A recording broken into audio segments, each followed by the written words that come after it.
કમોસમી વરસાદથી થયેલા નુકસાન માટે રાજ્ય સરકાર ખેડૂત હેતુલક્ષી અભિગમ સાથે પ્રતિબદ્ધ. નર્મદા જિલ્લામાં પ્રેસ વાર્તા યોજાઈ.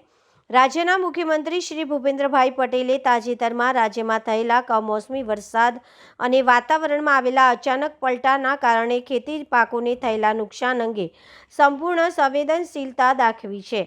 ધરતીપુત્રો પર આવી પડેલી આપત્તિના આ સમયમાં મુખ્યમંત્રીશ્રીએ સ્પષ્ટ દિશા નિર્દેશ આપ્યો છે કે સરકાર ખેડૂતોની બાજુએ અડગપણે ઊભી રહેશે અને તેમને યોગ્ય મદદ પહોંચાડવામાં આવશે. નર્મદા જિલ્લામાં આ વર્ષે અસાધારણ સંજોગોમાં કમોસમી વરસાદ નોંધાયો છે, જેના પરિણામે ખેડૂતોના ઊભા પાકને વ્યાપક નુકસાન થયું છે. આ પરિસ્થિતિને ધ્યાનમાં રાખીને રાજ્ય સરકારે ખેડૂત હેતુલક્ષી અભિગમ સાથે તાત્કાલિક સહાય પ્રક્રિયા શરૂ કરવા પ્રતિબદ્ધ છે. છેલ્લા 2 દાયકાથી વધુ સમય બાદ આવી અસામાન્ય હવામાન પરિસ્થિતિ સર્જાઈ છે અને ખેડૂતોને થયેલા નુકસાનની સમીક્ષા કરીને ઉદારતા સહાય આપવામાં આવશે. આ સંદર્ભે નર્મદા જિલ્લા પ્રમુખ શ્રી નીલ રાવ અને નાંદોદ ધારાસભ્ય ડોક્ટર દર્શનાબેન દેશમુખની અધ્યક્ષતામાં કમલમ નર્મદા ખાતે પ્રેસ વાર્તા યોજાઈ, જેમાં ખેડૂતોને થનારી સહાય યોજના તથા ત્વરિત પગલાં અંગે વિગતવાર માહિતી આપવામાં આવી.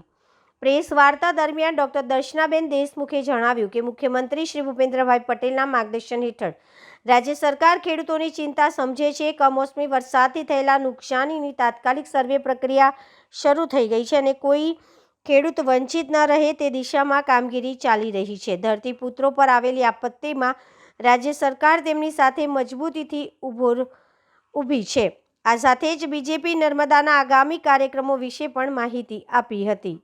સમગ્ર ગુજરાતભરમાં કમોસમી વરસાદ જોરદાર રીતે પડી રહ્યો છે, ત્યારે આ વિસ્તારના ધરતીપુત્રો કે જગતના તાત એવા સર્વે ખેડૂતોને પણ આ વરસાદના લીધે એમના ઊભા પાકમાં કે પછી પાક કાઢી લીધા પછી ખડામાં મૂકેલા પાકમાં પણ અતિશય નુકસાન થયું છે. નર્મદા જિલ્લામાં પણ ડાંગર છે, જુવાર છે, બાજરી છે, તુવરનો પાક છે, સોયાબીનનો પાક છે, મકાઈ છે, આ બધામાં જ અને સાથે સાથે કપાસના પાકમાં પણ ખૂબ જ નુકસાન થયું છે અને એના પરિણામને લઈને આજે ખેડૂતોની હાલત પણ ખૂબ જ દયનીય થઈ ગઈ છે. ત્યારે ગુજરાતના સંવેદનશીલ મુખ્યમંત્રી માન્ય શ્રી ભૂપેન્દ્રભાઈજી પટેલની સરકારમાં આ નિર્ણય કરવામાં આવ્યો છે કે આ ખેડૂતોને સર્વેને એમના પાકનું વળતર સારી રીતે મળી રહે અને એમની આ તકલીફમાં સાથે ઊભા રહીને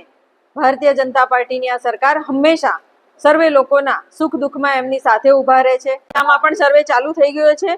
અંદાજિત 25,000 હેક્ટર જમીનમાં વાવેતર કરવામાં આવ્યું હતું, જેમાં ડાંગર છે, જુવાર છે, મકાઈ છે, સોયાબીન છે. એમાં હાલમાં ડાંગરના જે પાક છે, ઊભો પાક જે ઘણા લોકોનો ખેડૂતોનો પાક ખરાબ થઈ ગયો છે, તો એનું સર્વે પહેલા કરવામાં આવી રહ્યું છે અને જે કપાસનો જે પાક છે એનું પણ આના પછી હમણાં તરત જ એનું સર્વે કરવામાં આવશે. કારણ કે કપાસમાં એવું છે કે એના જે ફૂલમાં કપાસ ખીલી ગયો હતો એટલે કે વણી લેવાની તૈયારી હતી, એટલે છોડવાઓ ઉપર જ હતું, પરંતુ વરસાદ જ એટલો બધો પડ્યો કે હવે એ છોડવાઓ પરનો પાકમાં પણ એ જે કપાસ છે એમાં પણ પાણી ભરાવાને લીધે એ પણ સદંતર હવે નિષ્ફળ ગયેલો છે અને એ પાક પણ નુકસાન થયો છે. ત્યારે એનું પણ સર્વે આ પછીના દિવસોમાં કરી નાખવામાં આવશે.